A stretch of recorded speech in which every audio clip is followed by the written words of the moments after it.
E isso a gente ouve do Barsi com uma certa frequência, que é o fato de que ele não começou a investir para ficar rico. Ele sempre pensou em não voltar a ser pobre. As metas, a quantidade de ações que você tem na carteira é algo que você consegue controlar.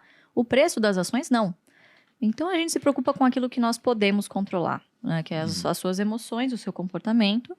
E, obviamente, é uma escolha, né, assim, conservadora de ativos que você vai colocar na sua carteira. Afinal, você pretende ter muitas ações dessas poucas empresas por muito tempo. Então, você tem que ter um nível de acuracidade, de não certeza, mas de confiabilidade no que você está fazendo muito alto. Eu tenho um ponto no livro que eu acho muito legal, e isso a gente ouve do Barsi com uma certa frequência, que é o fato de que ele não começou a investir para ficar rico. Ele fala isso algumas vezes no livro. Ele sempre pensou em não voltar a ser pobre. Isso diz muito, se você parar para pensar, porque quando você toma uma decisão pensando em ficar rico rápido, é uma decisão diferente da que você tomaria eventualmente buscando uma solidez, uma previsibilidade, uma perenidade nos seus investimentos. Então, desde cedo, isso a gente vê até os dias de hoje. Ele não está atrás daquela ação que vai dar a porrada. Ele não quer saber disso. Ele compra aquela ação que reúne alguns fatores, algumas características que se encaixam justamente nesse modus operandi dele, que é ter a segurança do principal e ter um rendimento através de dividendos ao longo do tempo. Ele não quer que esse fluxo se interrompa. Por quê?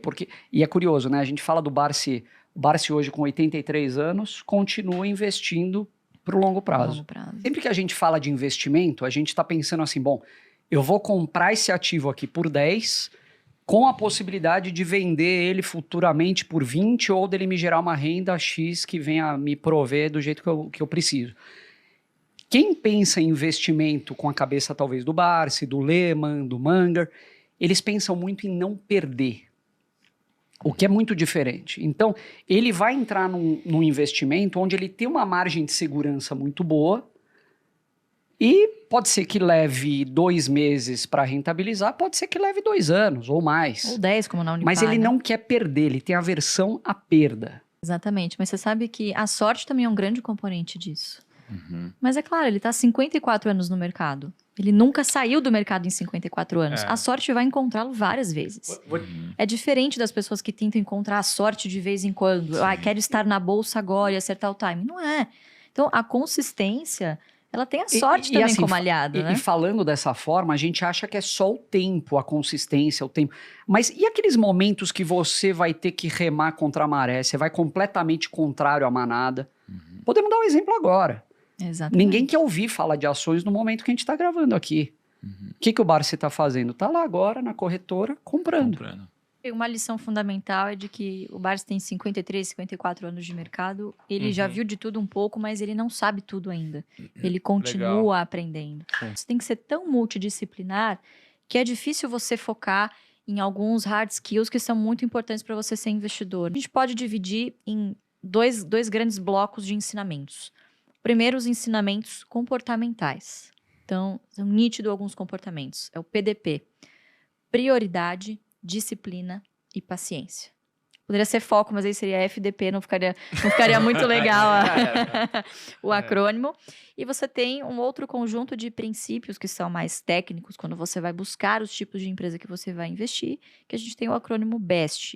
O que as empresas BEST, as melhores, né, teoricamente para a estratégia previdenciária, têm em comum?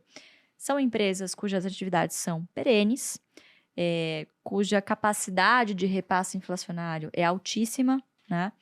Cuja consolidação no mercado é bastante grande, você tem muitas barreiras de entrada, às vezes o próprio mercado expulsa outros players que não são tão eficientes, então não tem espaço para muitos concorrentes no mercado, mas principalmente a perenidade. Você precisa ter empresas cujos negócios sejam consistentes. Não só os negócios, mas que as empresas tenham muitas chances de estarem aqui nos próximos 10, 20, 30, 40 anos, como acontece com o Barsi. Então, são alguns pilares fundamentais e as BESTs reúnem isso. O que é BEST? Né? Bancos, energia, seguro, saneamento e telecom. São aquelas atividades que você vai viajar no final do mês, quando você volta, são os boletos que você não pode deixar de pagar. Então, poxa, em uma situação de crise, o que você vai preterir? ter água quente na sua casa ou comprar uma roupa nova? Você vai preferir fazer igual o Barsi, costurar ali o furinho da camiseta da polo aqui embaixo do braço. Então, são prioridades, né? Enfim, quando você fala de empresas perenes para você investir para o longo prazo, diferentemente de um setor de aviação, por exemplo, que é um setor importantíssimo, ninguém aqui vai voltar à era da pedra, né? Enfim, a aviação vai continuar existindo e evoluindo, mas você não tem nenhuma garantia, nenhuma certeza, de qualquer maneira, baseado no histórico, de que serão as mesmas empresas nos próximos 10 anos. São empresas que quebram com bastante frequência. Então, é escolher o que você primeiro não quer na sua carteira. Quando você determina o que você não quer, sobra uma gama muito pequena para você escolher e estudar. E aí, ir filtrando, né? Eu acho que uma das grandes lições também que ele mostra aqui é justamente você fazer a meta em quantidade de ações. Porque é através da meta em quantidade de ações que você vai descobrir qual é a renda potencial futura que vai pagar os seus boletos. E obviamente, a valorização do patrimônio, ela é uma consequência natural de você ter comprado boas empresas a bons preços e que paguem bons dividendos, obviamente sempre se valendo do tempo a seu favor e do juro composto. É só isso.